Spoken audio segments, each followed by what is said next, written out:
on that. If you're wondering why it looks like I've literally had surgery on 3 of my fingers, I'm just too cheap to buy Band-Aids, and it's time to get a manicure. We will just leave it at that for you. Moving on. I have not been fortunate enough in my life to meet too many famous people. Reasons for that would be one, like, you know, my dad didn't really work in places that had connections. Like, you know, he used to work in casinos, but then as I got older, he like worked at the post office. Like, who famous is gonna work at the post office? So, you know, I didn't have a lot of connections. 2, I didn't do a lot of things normal people did. Like, I went to a Hillary Duff concert, and I went to a Kelly Clarkson concert, and I actually saw Kelly Clarkson from the side, fairly close up, but she was behind a curtain, and had I yelled at her, I would have looked like a psycho stalker, so no, I did not do that. I saw Al Roker from a distance in New York when he was on the Good Morning America show, and I was out there with all the people holding the sign, and I was not excited about that, because if you know me at all, you know that I think Al Roker is secretly an evil cyborg, so I haven't had the privilege of really truly meeting a lot of famous people, but I met this person, and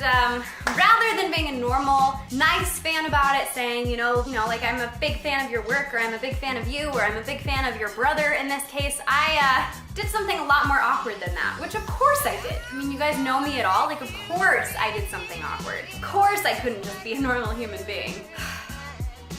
But as do most of my stories, this story requires a little bit of a backstory, so you'll kind of understand where I was coming from.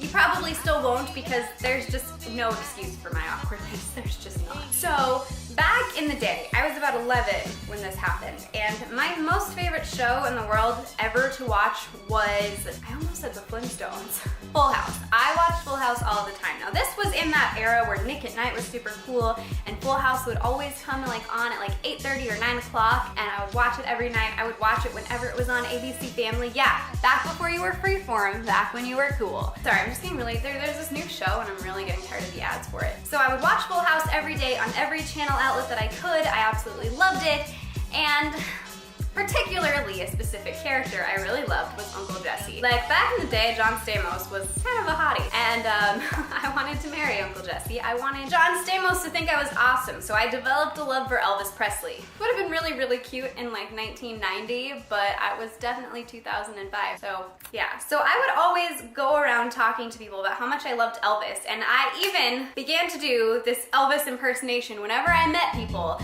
because I thought it was super awesome, because I watched a show from the 80s. This is the biggest reoccurring problem with my childhood, is that I was always either way behind on the times, or I was always way ahead on the times. Like in 6th grade when everyone else was singing that one song, Usher, he said his name a lot, like Usher, Usher, Usher, that one, yeah.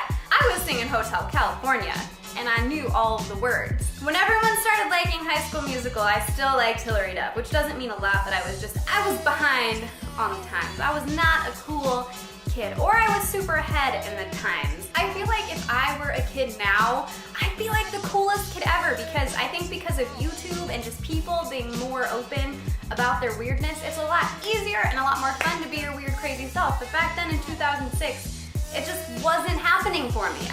Everyone thought I was weird. Man, I wonder if I'd be like super popular if I was 11 right now. Probably people would still think I was weird. So there's the backstory. Now around that time, I know I was around 11, so around that time, our church gave an announcement that we were going to have a special guest, and this special guest was none other than Rick Stanley. Now Rick Stanley is actually Elvis Presley's stepbrother. His mom, I believe, married Elvis's father, and Elvis was like a really cool big brother to him, but like a lot older, you know, like that kind of a scenario. And Rick Stanley has a very great and heartwarming / heartbreaking testimony about his life and about drugs and about meeting his wife and about becoming a Christian. That's all great. At 11, I'm sitting there listening, kind of not actually listening, getting up all of my courage to go and say something to him. No, I was not gonna go say, thank you so much, your testimony meant a lot to me.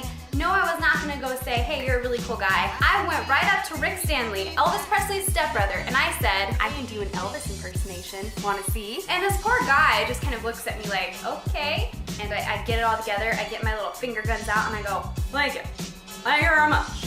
And he just kind of says, good job. And I have him sign my little book or whatever it was, and we go on my way. And that is the story of how I met Elvis Presley's stepbrother and did an Elvis impersonation. I must have been like the oddest 11-year-old girl. Like, people must have just wondered like where I came from or what had I been through to be myself. There you go.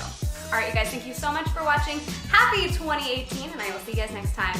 Bye!